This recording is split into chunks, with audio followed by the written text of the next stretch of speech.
আজকে নতুন করে আর কি ঘটনা, আমাদের সর্বভারতীয় যে সাধারণ ধর্মঘট চলছে 4 দফা মূলত দাবির উপরে, বামপন্থী ট্রেড এবং কৃষক সংগঠন সহ অবাম ট্রেড ইউনিয়ন এবং কৃষক সংগঠন সমূহ এই বন্ধের আহ্বান করেছিল। আমাদের এখানটায় বিশাল করে বন্ধের দিনে বিজেপি দলের পরিচিত সমাজ বিরোধী যারা আছে তারা অন্যান্য বারের মতো বা অন্যান্য সময়ের মতো তারা পার্টি অফিসে তারা হুজ্জতি করার চেষ্টা করে, কয়েক দফায় আসে এবং পার্টি অফিসের গেট ভাঙার চেষ্টা করে, ইট পাটকেল নিক্ষেপ করে। পরবর্তী সময় পুলিশ আসে, পুলিশের সামনে পর্যন্ত অনেকটাই হুজ্জতি করার চেষ্টা করে। এরপরে রণক্লান্ত হয়ে তারা এরপরে চলে যায়। এটা ত্রিপুরা রাজ্যের ধর্ষিত গণতন্ত্রের যে নগ্ন চিত্রনাট্য চলে আসছে কয়েক বছর যাবৎ, এটা তারই অংশ এবং এটাতে অস্বাভাবিকতা কিছু নেই।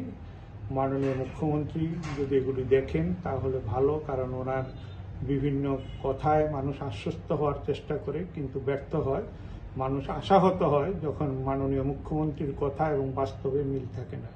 তো আমরা সিপিএম বিশালগড় মহকুমা কমিটি আশা করব বিশালগড়ের এই অরাজকতা বন্ধে, এই রাজনৈতিক হিংসা, বিদ্বেষ, সন্ত্রাস মোকাবেলায় প্রশাসন যাতে কঠোর থেকে কঠোরতম ব্যবস্থা গ্রহণ করে এবং রাজ্যে এবং বিশালগড়ে গণতন্ত্র পুনরুদ্ধারে মানুষ যাতে এগিয়ে আসে, সেই আহ্বান আমরা রাখছি।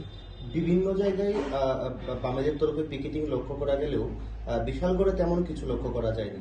বিশালগড়ে তো আমাদের পিকেটিং করার কথা ছিল। আমরা পিকেটিং বলতে আমরা মানুষের কাছে সোচ্চার আবেদন জানাবো এই আহ্বান রেখেই আমরা বলেছিলাম যে আমরা 11টার দিকে প্রস্তুতি নিচ্ছিলাম সভা করার জন্য। পুলিশকেও আমরা মৌখিকভাবে অবহিত করি। তার আগেই তারা বাইক বাহিনী এই সারা রাজ্যের সঙ্গে যা করে, আমাদের বিশালগড়েতে তো তা করবেই, সেই হিসাবে তারা এসছে। আমরা তার সংঘাতের রাজনীতি, তারা যেটা চায় সেটা আমরা সেই রাজনীতিকে আমরা নিন্দা জানাই, ঘৃণা করি এবং সেই রাজনীতি করে আমরা মানুষের কাছে ওইভাবে সংঘাতপূর্ণ পরিবেশ তৈরি করতে চাই না। সেই কারণেই আমরা মনে করেছি যে পিকেটিং করার আজকে আর বাস্তবতা নেই, কারণ এখানকার গণতন্ত্রই নেই, মানুষের কাছে কি বার্তা নিয়ে যাওয়া যাবে। বিশালগড়ে যান চলাচল স্বাভাবিক এবং দোকানপাট খোলা। নিন্দুকেরা বলছে বামেদের ডাকা এই বন্ধ সমর্থন করেনি সাধারণ মানুষ। আপনার কি বক্তব্য? এটা শুধু বাম অবামের বিষয় নয়, যে মৌলিক দাবিগুলি, সেই দাবিগুলি মানুষ সমর্থন করছে এবং এই দাবিগুলির প্রতি মানুষের পূর্ণ সমর্থন আছে বলেই বাইক বাহিনীকে বেরোতে হয়।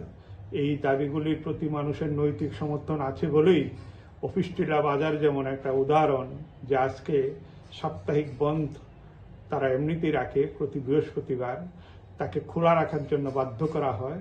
এই দাবিগুলির প্রতি মানুষের নৈতিক সমর্থন আছে বলেই বিভিন্ন জায়গায় তারা সন্ত্রাস তৈরি করে, পার্টি অফিসে হামলা হুজ্জতি করে। দাবিগুলির প্রতি যদি মানুষের নৈতিক সমর্থন না থাকতো তাহলে বিজেপি দলের এই ধরনের কাজকর্ম করার কোনো প্রয়োজন থাকতো না।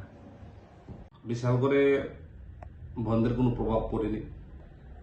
ব্যবসা থেকে শুরু করে যারা আমাদের যানবাহনের শ্রমিক বাইরে আছে সবাই আজকে রাস্তায় আছে, অর্থাৎ বিশালগড়ে আজকে বন্ধের কোনো প্রভাব পড়েনি।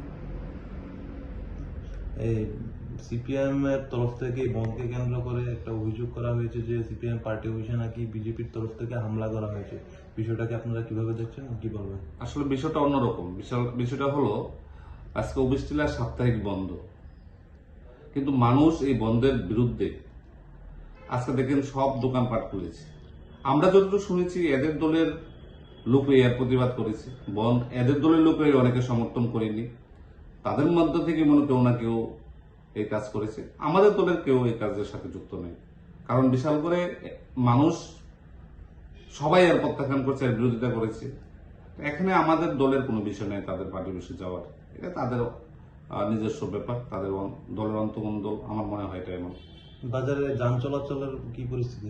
একদম স্বাভাবিক যান চলাচল করছে, কোনো অসুবিধা নেই।